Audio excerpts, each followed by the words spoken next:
अच्छा, गुरु भी प्रकृति देखकर बताते हैं शिष्य की। अच्छा, कुछ लोगों में वात प्रकृति की प्रधानता रहती है, किसी में कफ की, किसी में पित्त की। जो पित्त प्रकृति के लोग होते हैं बड़े इमोशनल होते हैं, बड़े भावुक होंगे, वो बहुत ही ज़्यादा कल्पनाओं में रहते हैं, स्मृतियों में रहते हैं, यादों में रहते हैं, संस्मरणों में रहते हैं। जल्दी चोट लग जाएगी, जल्दी आहत हो जाएंगे, जल्दी खिलखिलाकर हंसने लगेंगे, जल्दी रूठ जाएंगे। अलग अलग अलग अलग प्रकृति के लोग हैं। एक मूल प्रकृति क्या है मनुष्य की, वो पढ़कर गुरु साधन बताता है। और सुखदेव मुनि को ये लगा कि अपने शिष्य को मुझे साधन में पहले उपासना सिखानी चाहिए। जब तक इसे उपासना नहीं बताई जाएगी, भगवान का भेद नहीं दिया जाएगा, इसे भगवान के रूप माधुर्य सौंदर्य का ज्ञान जब तक नहीं कराया जाएगा, इसका मन नहीं टिकेगा। तो अपने शिष्य के मन को भगवान के रूप, सौंदर्य, माधुर्य, उनकी लीला, उनके जो दिव्य रूप हैं उसमें उलझाने लगे।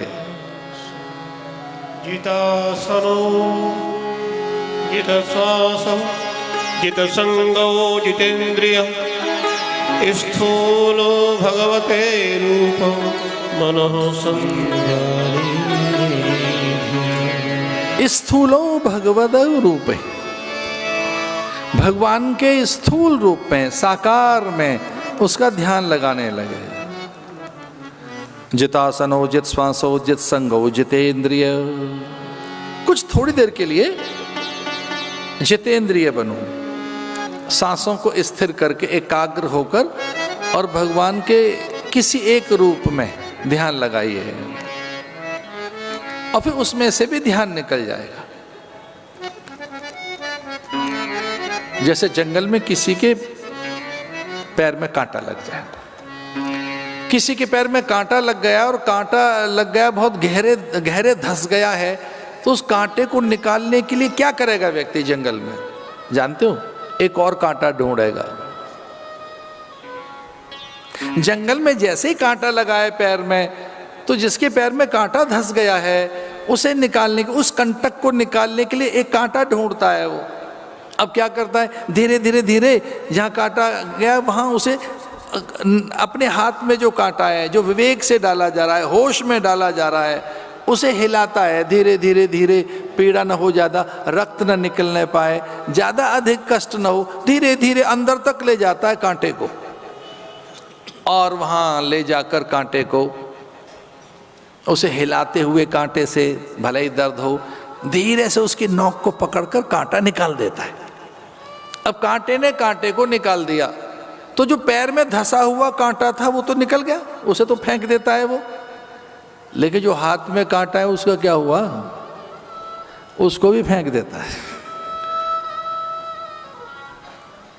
जो धंसा हुआ कांटा था वो तो निकल ही गया, लेकिन जो अब डाला गया था हाथ से, उसका क्या हुआ? वो हाथ में ही है क्या अभी, या घर लेकर आ गया उसे? ना, फेंक दिया उसको भी। बहुत भेद की बात बता रहा हूं मैं। कुछ साधन ऐसे ही हैं जो मन में डाले जाते हैं संसार रूपी कांटे को निकालने के लिए। संसार रूपी कांटा निकालने के लिए कुछ आध्यात्मिक साधन हैं, कुछ मंत्र उपासनाएं हैं। उन्हें निकालकर जो विषय वासनाएं, कामनाएं, स्पृहाएं, लालसाएं, अज्ञानताएं, प्रमाद है, आत्मविस्मृति है, उन साधनों को उन्हें निकालकर जो साधन डाले गए वो भी बाहर हो जाते हैं।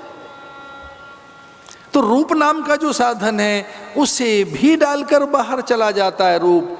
इसलिए मंदिर में जाने वाले कितने ही लोग आंख बंद करके खड़े मिलेंगे। अरे भैया, जिससे मिलने आए आंखें खोल, भाई जिससे मिलने आए थे उसे देखो।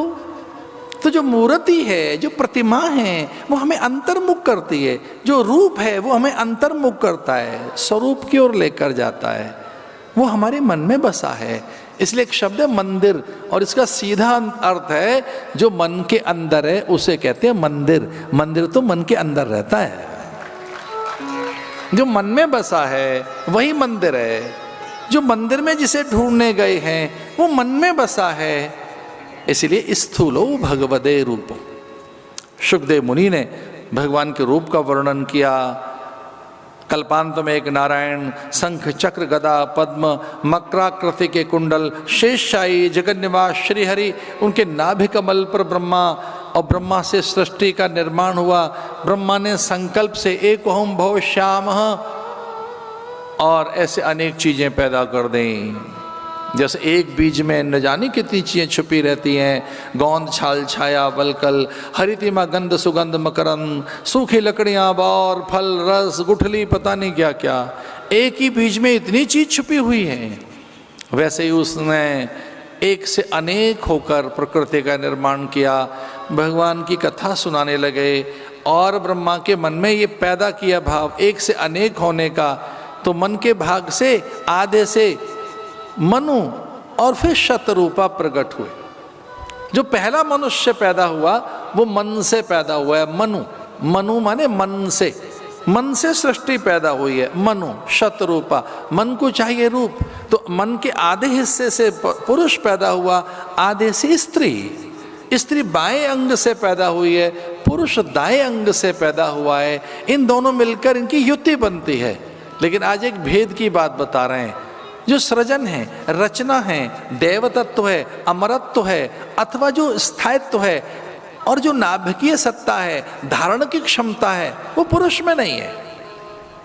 बीज कैसे उगेगा, उसमें से रस कैसे पैदा होगा, धारण की क्षमता स्त्री में ही है। इसलिए अभी भी जो स्टेम सेल के बात पता लगी, पुरुष की अधूरी है और स्त्री की पूरी है। स्टेम सेल से अभी पता लगा है, स्त्री पूरी है और पुरुष अधूरा है। जो पूरी है वो खेत है, उसमें रस है, उसमें स्निग्धता है, स्नेहन है, प्रणयन है, लोच है, उसमें फ्लेक्सिबिलिटी है, उसमें रस है। तो बीज जहां जाएगा उस बीज में पुरुष तो पुंसत्व डालकर पृथक हो जाता है। पुरुष तो अपने पुंसत्व की स्थापना करने के बाद पृथक हो गया, पर 9-10 मास तक उस पुंसत्व में उसका पोषण कौन करता है? वो कहां पलता है? भ्रूण। वो पुंसवन संस्कारो सीमंतो नयनो जातकर्मो, अथवा जो 9-10 मास की प्रक्रिया है, धारण का होगा बीज पुरुष में। तो बाएं अंग की जो स्थितियां हैं वो धारक हैं, वो धारण करने वाली स्थितियां हैं, उनसे शत्रुपा पैदा हुई। कभी इसका वैज्ञानिक आधार बताएंगे जरूर आने वाले दिनों में। मत्वा कर्माणि सिद्ध्यते, जो अपना मत रख सके, जो अपने विचार रख सके, उसे पुरुष कहते हैं, उसे मनुष्य कहते हैं। तो मनुष्य कहलाए। मनुष्य किस लिए कहलाए? कि हम मन से पैदा हुए हैं, मन की उपज है हम। माता पिता के मन में कोई विचार आता है और जब वो साकार होना चाहता है तो हमारी उत्पत्ति हो जाती है। माता की रज और पिता की वीर्य का संयोग जब बनता है, तो माता पिता के रज और वीर्य का संयोग कब बनेगा? जब विचार आएगा, और फिर जैसा विचार होगा वैसी सृष्टि होगी। आज से 30 साल पहले कहानी लिखी थी और उसे याद आ रही है मुझे। वो तो 1.5-2 मिनट की कहानी है। सवेरे कुम्हार ने मिट्टी तैयार की, चाक तैयार किया, बर्तन बनाने लगा और अचानक उसने चिलम बना दी। बुरा लगा कुम्हार को कि सबसे पहले चाक बनाया, अरे दिया बना देता, मैं कुछ और बना देता। ये पहला ही जो प्रोडक्ट है मेरा चिलम बन रही है। कंठ में तंबाकू, कंठ में इसके अग्नि रहेगी, व्यसनी कहलाता है वो व्यक्ति, निंदनीय। भले निंदा ना हो, पर बहुत चिलम पीने वाले आदमी का भले ही आदर कम हो, आदर ज़्यादा कम ना हो, या बहुत आदर कम भी ना करें, तो भी कोई अच्छी चीज़ तो नहीं है।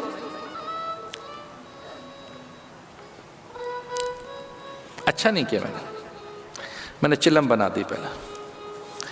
मेरा पहला उत्पाद चिलम नहीं होना चाहिए, तो उस मिट्टी और मिट्टी डालकर उस चिलम को तोड़ दिया और सुराही बना दी उसने। तो चिलम पूछने लगी उससे कि अरे कुम्हार ये क्या हुआ? तू पहले मुझे चिलम बना रहा था और अब सुराही बना दी, ये क्या हुआ? मुझे याद आता है मैं उत्तरकाशी में था उन दिनों जब ये मेरी कहानियां लिखी जा रही थी, और जब एकांत में थे, कोई पास नहीं था, तो गीत गजल कविता कहानी और यही लिखना था, और क्या करते हैं। अब वहां तो अकेले हैं, कुछ है नहीं कोई पास में। तो चिलम ने पूछा कुम्हार से कि अरे कुम्हार, तू मुझे चिलम बना रहा था, अब मुझे सुराही बना दी, ये क्या हुआ? तो कुम्हार कहता है मेरा विचार बदल गया, और चिलम कहती है तेरा विचार बदल गया, मेरा संसार बदल गया, मेरा व्यवहार बदल गया। मिट्टी में एक और मिट्टी डालकर एक नया आकार देकर तेने मुझे सुराही बना दिया, तेरा विचार बदला है, मेरा संसार बदल गया। हम विचार से बदल सकते हैं खुद को, हम उसी तरीके से बनकर आए हैं। पुरुष और स्त्री, स्त्री पुरुष से, फिर शत्रुपा से सृष्टि पैदा हुई। बाएं अंग की शत्रुपा, दाएं से मनु, मनु शत्रुपा से हम मनुष्य कहलाए। हम मनुष्य क्यों कहलाए? मत है हमारे पास, मति है हमारे पास, अपनी मति और मत का प्रयोग करना जानते हैं हम। और हाँ, मन की उपज हैं हम सब मन की उपज हैं।